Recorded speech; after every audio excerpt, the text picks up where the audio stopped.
My name is Jake, and I'm 27 years old. I work as a graphic designer, spending most of my time creating digital art and designing visuals for clients.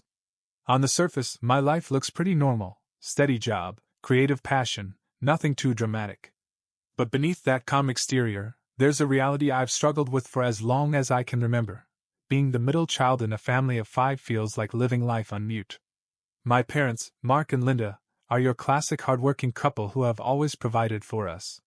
My older sister Emily, 31, is the golden child, smart, successful, and always celebrated. Then there's my younger brother Ryan, 22, the baby of the family, who gets away with everything. And then there's me, Jake, the one in the middle, often left unnoticed. Growing up, it felt like Emily's achievements were celebrated with endless family dinners and praise, while Ryan's screw-ups were brushed off with a "boys will be boys" smile. Meanwhile, I kept my head down, worked hard, and tried not to let the lack of acknowledgement get to me.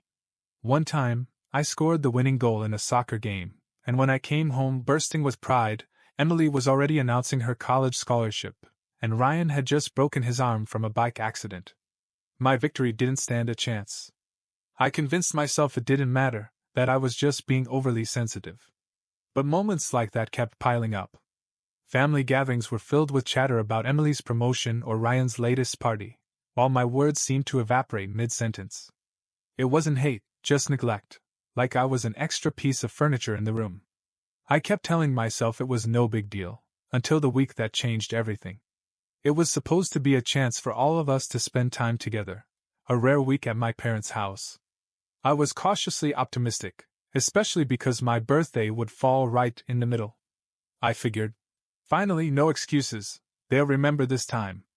But as the week approached, I got a sinking feeling. No one mentioned it, not even casually. On the morning of my birthday, I walked downstairs, expecting at least a quick "Happy birthday!" Instead, I got nothing. My mom greeted me with a casual "Good morning, Jake," without even a second glance, while Emily scrolled on her phone and Ryan recounted his latest party adventure. It was just another day for them. That night at dinner was the final straw. I asked someone to pass the salt twice. Nothing. I looked around, realizing they were completely immersed in their conversations, as if I didn't exist. Something inside me snapped. I excused myself, went upstairs, and for the first time in years, I let the anger sink in. I had spent so long convincing myself that it didn't hurt, but it did, more than I wanted to admit. That night, lying in bed, I made a decision. If they wanted to act like I didn't exist, then fine. I'd show them exactly what it felt like to be ignored. The next morning, I woke up with a sense of determination that felt foreign yet empowering. If they wanted to act like I was invisible, then fine. I would lean into it, and see just how far their indifference would go. I wasn't going to make it easy for them to ignore me, though. No more trying to engage or hoping they'd notice me. Instead, I was going to test just how deep this rabbit hole of neglect went. I started with something simple. When I left the house for a quick walk, I left the front door wide open. I thought for sure someone would notice. An open door isn't exactly subtle. I wandered down the street, took a long, slow lap around the block, and even stopped to chat with a neighbor about their new dog. When I finally headed back, my heart sank a bit as I approached the house. The door was still wide open, just as I had left it. No one had bothered to close it. When I walked inside, it was like I had never left. Emily was on the couch scrolling through her phone, Ryan was blasting his video game, and my parents were discussing their grocery list in the kitchen. I stood there for a moment, just watching them, half expecting one of them to say something like, "Hey, why was the door open?" But there was nothing, no reaction, not even a glance. A strange mixture of sadness and triumph settled in my chest. On one hand, I had proven my theory. They were so disconnected from me that they didn't even notice something as obvious as the door being left ajar. On the other hand, it hurt. It hurt more than I thought it would. Still, I wasn't ready to give up. Next, I turned my attention to noise. Back in my old room, I turned up my music louder than usual, loud enough that it should have made someone come upstairs to tell me to turn it down. I even made a point of stomping around as I walked back and forth, letting my footsteps echo through the house. 5 minutes passed. 10. 15. Still nothing. I sat on my bed, trying to wrap my head around it. Was I really that insignificant? Was I just imagining it, or were they truly going out of their way to pretend I wasn't there? A part of me wanted to go downstairs and confront them, but I wasn't ready, not yet. I needed more proof. That evening at dinner, I decided to take a more direct approach. I tried engaging them in conversation, just to see if I could break the pattern. I started with Ryan, asking him about the party he'd been bragging about earlier. He gave me a one-word answer without even looking up from his plate. I turned to Emily, asking how her new project was going. She shrugged and immediately redirected the conversation to something their mom had cooked earlier in the week. I felt the frustration boiling inside me, but I forced myself to stay calm. I had to know for sure. So I tried one more time, this time directing a question to both my parents. Hey, do you remember when we used to have those game nights every Friday? Whatever happened to that? My dad barely glanced up. Schedules got busy, I guess, he mumbled before turning back to his plate. My mom didn't even respond. It was like they were in a completely different world, one where I didn't exist. After dinner, I took my plate to the sink and noticed a small puddle of water on the kitchen floor. Instead of cleaning it up, I left it there, curious if anyone would bother to notice. Hours later, it was still there, even though everyone had passed through the kitchen at some point. That night, as I lay in bed, I felt a wave of sadness wash over me. I had spent my whole life trying to be seen, being the good son, the supportive brother, the one who didn't make waves. And yet, here I was, literally invisible. A small voice inside me whispered that maybe it was my fault. Maybe I hadn't been loud enough about my own needs, too focused on keeping the peace to ever really stand out. But deep down, I knew that wasn't entirely true. A family is supposed to notice you, even when you're not making noise. A family is supposed to care without being reminded. And right now, mine seemed incapable of even the most basic acknowledgement. That night, I made a promise to myself. I wouldn't break down or let the sadness consume me. I would stay strong, and if they wanted to pretend I didn't exist, I'd make them see just how it felt. If they thought ignoring me was some kind of game, I was about to play it better than they ever could. By the third day, I was starting to lose patience. I had done everything I could think of to get their attention without being direct. I'd left doors open, made loud noises, even tried to engage in conversation, all to no avail. It was like I was truly invisible to them. A part of me wanted to scream, to force them to acknowledge me, but I wasn't about to give them that satisfaction. If they were ignoring me on purpose, I was going to make them feel it. I wasn't about to let them pretend that I was the problem. Instead, I would give them a taste of their own medicine. No more tests. No more attempts to get noticed. I was done. From that moment on, I decided I'd play the role of the ghost. The next morning, I walked into the kitchen and saw Emily and Ryan chatting over breakfast. Usually, I'd make some small comment, or at least acknowledge their presence. Not today. I poured myself a cup of coffee, sat down, and didn't even look in their direction. Emily glanced at me, expecting a greeting, but I just stirred my coffee and sipped in silence. Ryan looked over as if to say something, but then shrugged and went back to his toast. The change in their demeanor was subtle at first, just a flicker of confusion. They weren't used to me being quiet, to me not trying to join in. Usually, I'd make the effort to blend into their conversations, even if I was mostly ignored. Not anymore. When my mom came in to make breakfast, I stayed put, sipping my coffee without offering to help. Normally, I'd be the one setting the table or slicing fruit. She looked at me, slightly puzzled, but didn't comment. I just sat there, feeling oddly liberated by my newfound silence. Ryan was the first to snap. After I ignored his attempt to show me a funny meme, he threw his phone down with a loud huff. "What's your problem, Jake?" he muttered under his breath. I didn't respond, just kept sipping my coffee. Emily raised an eyebrow but didn't press the issue. Throughout the day, I maintained the same indifferent attitude. When my mom asked me to help with the groceries, I acted like I hadn't heard her. When my dad asked me to check his laptop for a tech issue, I just nodded vaguely and never got around to it. The more I pulled back, the more their confusion grew. By dinner time, the tension in the house was palpable. My parents kept exchanging worried glances, clearly trying to figure out what was going on. Emily seemed annoyed, while Ryan just looked baffled. I kept up the act, eating in silence, not reacting to any of their stories or jokes. Finally, as we were clearing the table, Emily couldn't hold it in any longer. She practically slammed her plate into the sink and turned to face me, hands on her hips. "What's going on with you? You're acting like a total jerk," she snapped. I just looked at her, completely expressionless, and walked out of the room. I could hear them murmuring behind me as I went upstairs. Part of me wanted to run back down and confront them, demand to know why they thought I didn't deserve the same consideration they gave each other. But I held back. I wanted them to stew in the silence, to feel just a fraction of the loneliness I'd felt for years. That night, I lay in bed thinking about the day's events. I couldn't help but feel a strange mix of satisfaction and sadness. I had finally disrupted the status quo, finally made them realize something was wrong. But at the same time, I hated that it had come to this. I didn't want to be petty. I didn't want to ignore them. I just wanted them to see me. To acknowledge that I mattered. The next morning, I kept up the act. I didn't respond when Emily asked me to pass the syrup at breakfast. When Ryan tried to get me to play video games with him, I just shrugged and walked away. The more I ignored them, the more agitated they became. My parents finally cornered me in the hallway that evening. My mom looked genuinely concerned. "Jake, honey, what's going on? You've been so distant," she said softly. My dad stood behind her, arms crossed, but his face softened. I just looked at them, my heart pounding.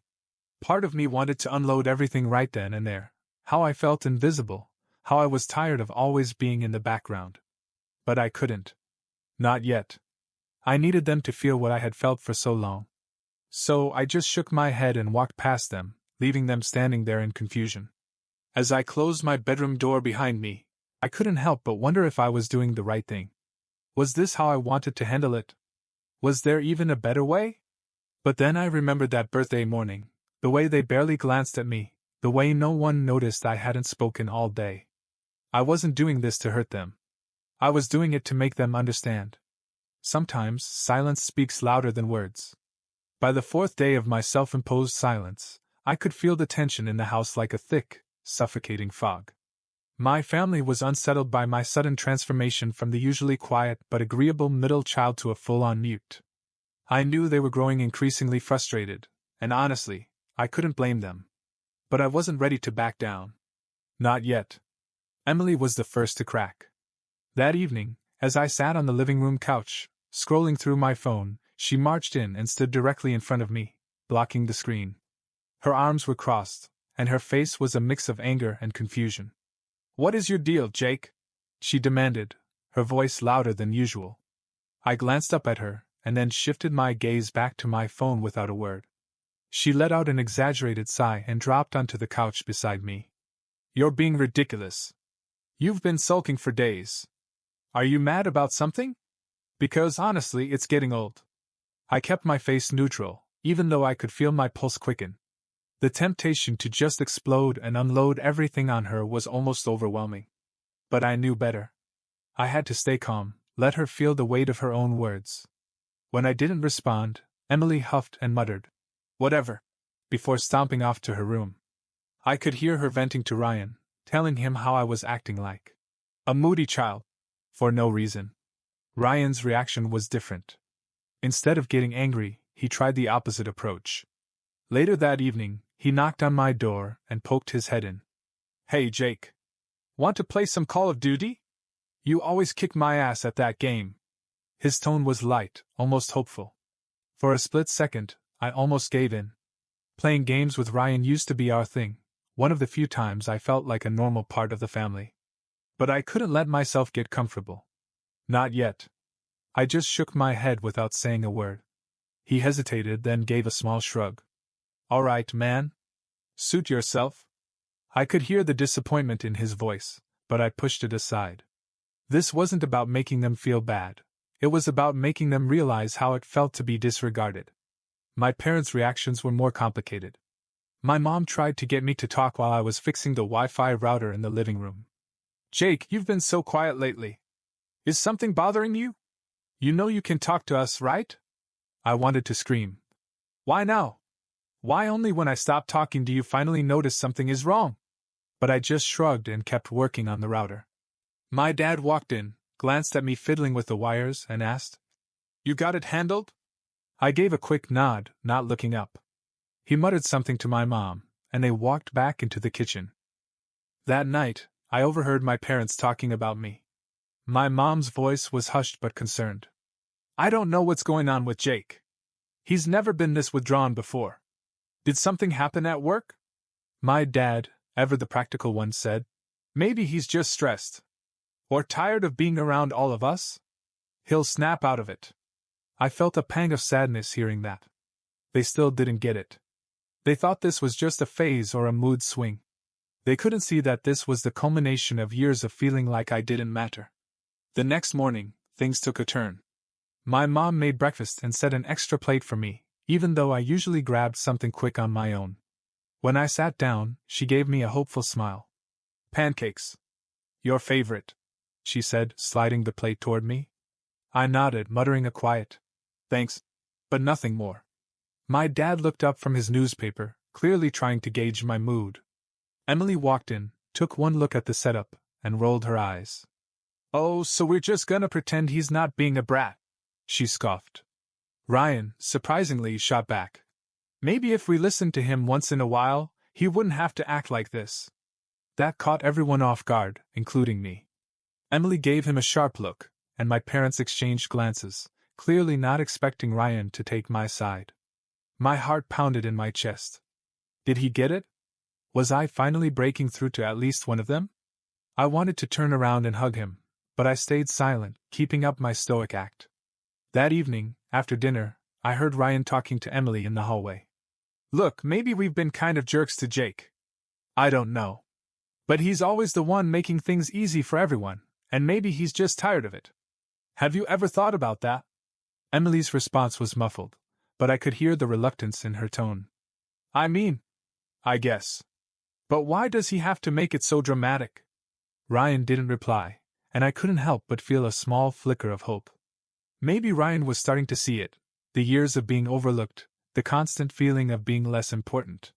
As I lay in bed that night, I couldn't help but feel a mix of pride and fear. Had I done enough to get through to them? Or was I just creating more distance? Part of me worried that this experiment would backfire, that they'd just write me off as being overly sensitive. But at that moment, I didn't regret it. I needed them to feel what I had felt, just once. If I had to be the bad guy to make them understand, then so be it. I wasn't going to go back to being invisible. By the 5th day, the atmosphere in the house was tense enough to cut with a knife. My silence had turned from a minor inconvenience into a full-blown mystery. My parents seemed more and more anxious, trying to decode my behavior without actually asking me directly. Emily and Ryan had taken different approaches, Emily acting annoyed, Ryan showing hints of guilt. That evening, it all came to a head. We were sitting around the dinner table, eating in near silence. Usually, this was the time where Emily would brag about her latest work project, or Ryan would share some ridiculous story about his friends.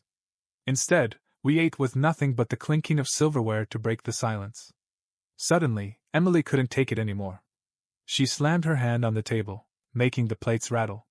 "All right, enough," she snapped. "Jake, what the hell is your problem? You've been acting like a child all week. Ignoring everyone, sulking around. Are you seriously this petty?" Her voice was loud and sharp, slicing through the tension like a knife. I took a deep breath, put down my fork, and for the first time in days, I looked her directly in the eyes. "Stop what?" I asked calmly. "This," she exclaimed, throwing her hands in the air. "This whole ignoring act. You're being a total jerk, and for what? Just because you didn't get enough attention one day?" My mom tried to interject, but I wasn't about to let Emily hijack the conversation. "You don't get it, do you?" I said, my voice low but steady. Emily scoffed. "What's there to get? You're throwing a tantrum because we didn't throw you a parade on your birthday?" I felt something snap inside me, and before I could stop myself, the words came tumbling out. "It's not just my birthday, Emily. It's everything. It's every single day of my life when I'm treated like I don't matter. You think this is just about one day? You're wrong. This has been building for years. You wouldn't know what it's like because you've always been the center of attention. Emily's face turned red, and she opened her mouth to argue, but I didn't give her the chance. You, Ryan, Mom, Dad, you all act like I'm just, here. An extra. A placeholder between Emily's success and Ryan's screw-ups.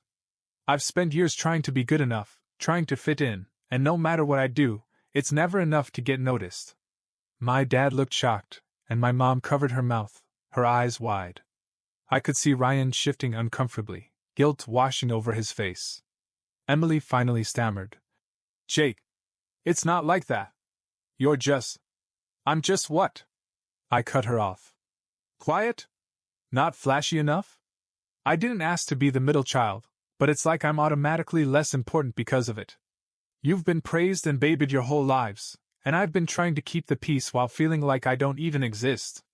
Ryan, surprisingly, spoke up. Dude, I didn't know you felt like that. You never said anything. I scoffed. How could I? Any time I tried to talk, someone would cut me off. Or I'd get brushed aside because something more important came up. I learned to just keep it to myself because it felt like no one wanted to hear it anyway. The room fell silent. My mom wiped a tear from her cheek, and my dad looked down, his brow furrowed. Emily looked genuinely taken aback, like she had just seen me for the first time. I'm not trying to make you feel bad, I said more softly, the adrenaline draining from my body. I just want you to understand what it's been like. Feeling invisible, it hurts. And I'm tired of pretending it doesn't. For a long moment, no one spoke.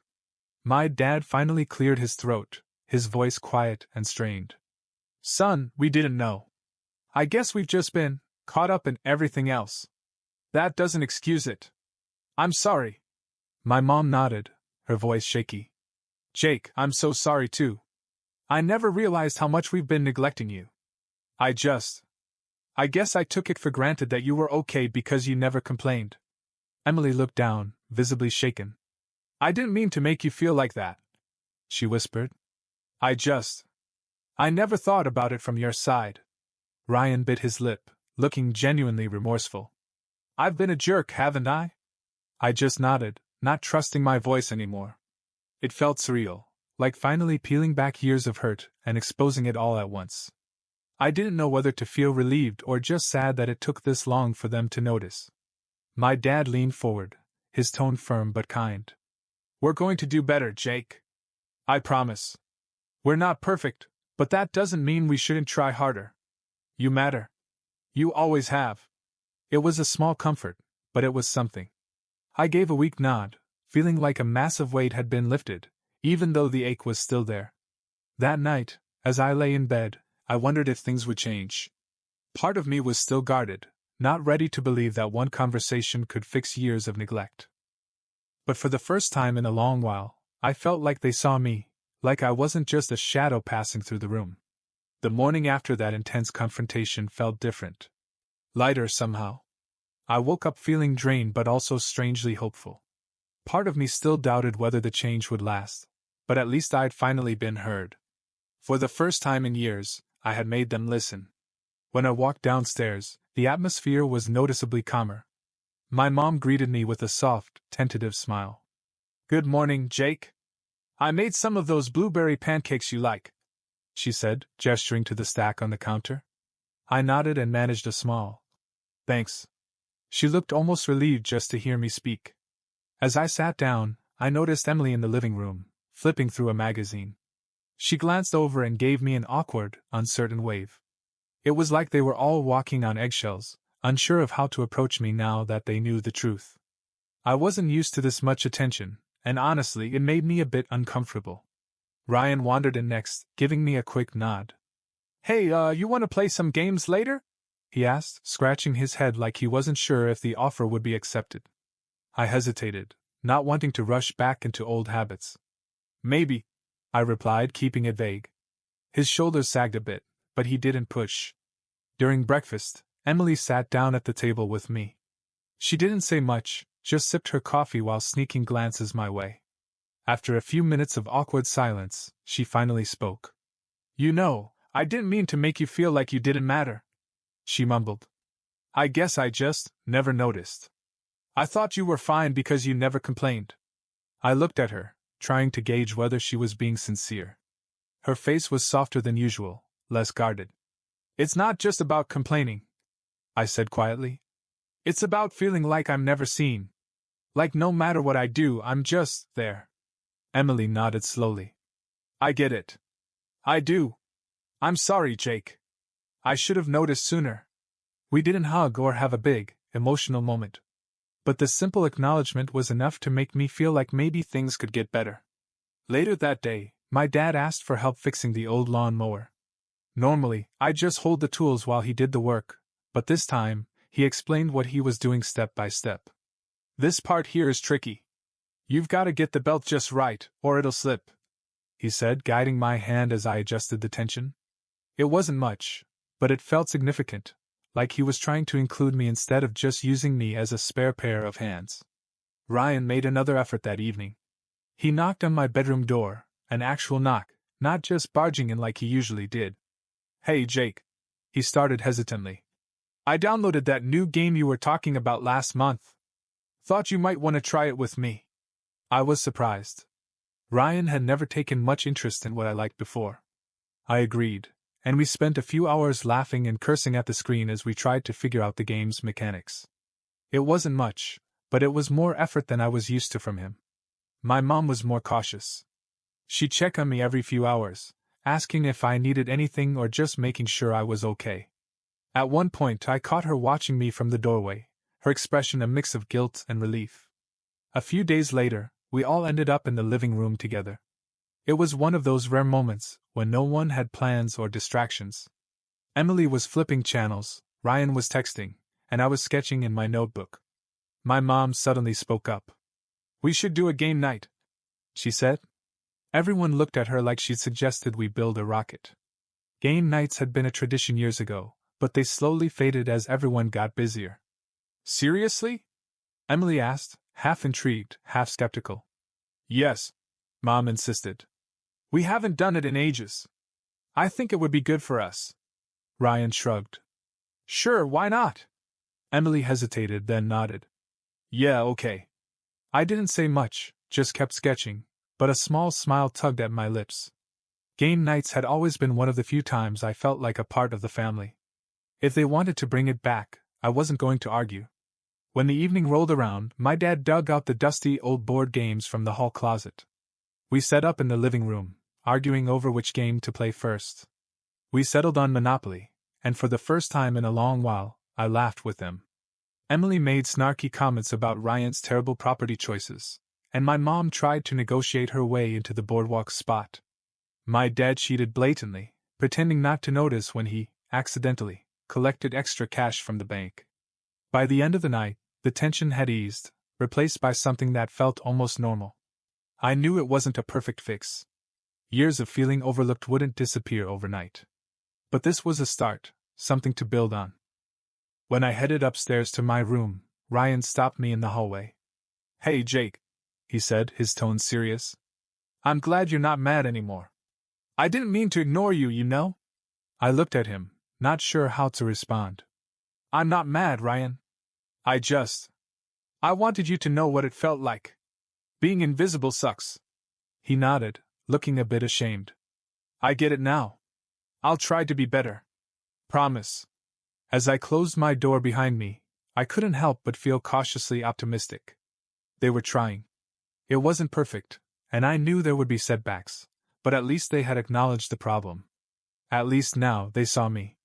That night, for the first time in a long while, I went to sleep with a sense of hope. Maybe I didn't have to be invisible anymore. Over the next few weeks, things started to change, slowly but noticeably. My family didn't suddenly become perfect or hyper-attentive, but there was a definite shift in how they interacted with me. It was like the confrontation had flipped a switch, making them realize that I wasn't just a fixture in the background, but someone who needed attention and acknowledgement, too. Emily started including me in more conversations, even asking for my input on things she usually handled alone. One afternoon, she knocked on my door, an actual knock, not just barging in, and asked me to look over an email draft for work. You're good with wording stuff, she admitted, handing me her phone.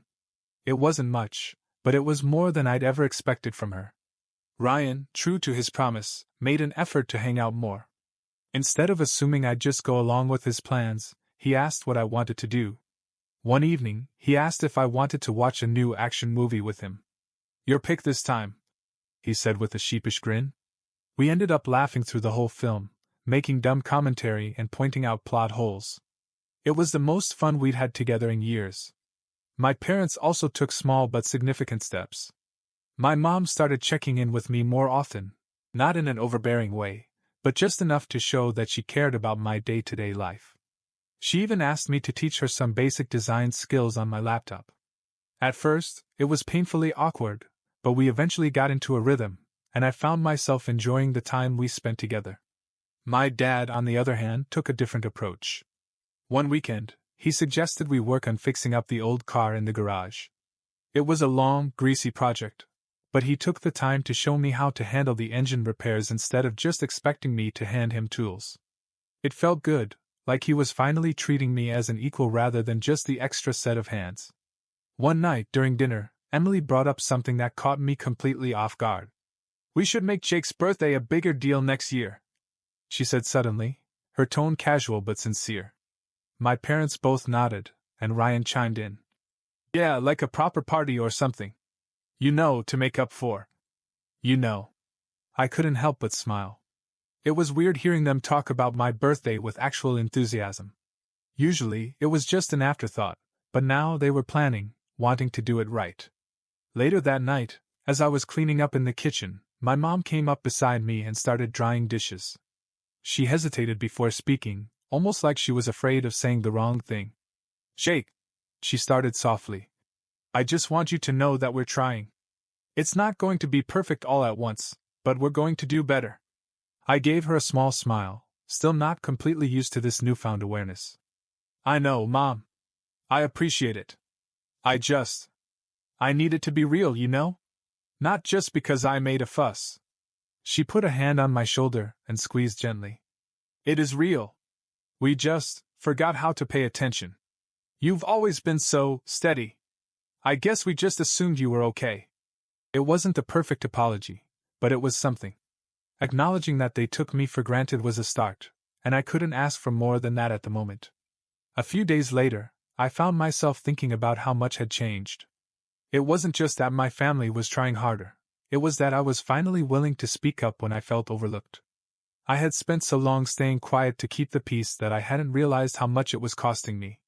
Now that I had finally broken the silence, it was like a door had opened, one that I wasn't planning to close again. One evening, we all sat in the living room for another game night. Emily was being overly competitive, as usual, and Ryan was attempting to cheat in the most obvious ways. My parents were laughing at his failed attempts, and I couldn't help but smile. It wasn't perfect, but it was ours. I finally felt like I was part of the picture, not just an extra in the background. Before bed, Ryan stopped by my room, leaning against the doorframe. "Hey, Jake," he said, looking a bit awkward. "You know, I didn't get it before. How you felt. I just thought you didn't care about any of it. But I get it now. I was kind of an ass." I laughed, partly out of relief. "Yeah, you kind of were," I teased, and he smirked back. "But I get it. You didn't know." He looked a bit more serious then. "I know now. And I'm not gonna just forget this. I mean it." That small reassurance meant more than I could express. I just nodded, and he gave me a quick wave before heading off to his room. As I lay down that night, I felt something I hadn't in a long time: hope.